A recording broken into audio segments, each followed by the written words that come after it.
सर्राफा market में सोने की कीमत में कमी हो गई।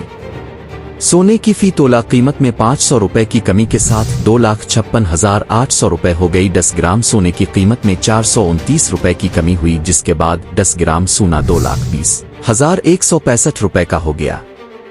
आलमी मार्केट में सोना $15 की कमी से $2,443 फी औंस का हो गया, जबकि चांदी की फी तोला कीमत 2,900 रुपए पर मुस्तहकम रही।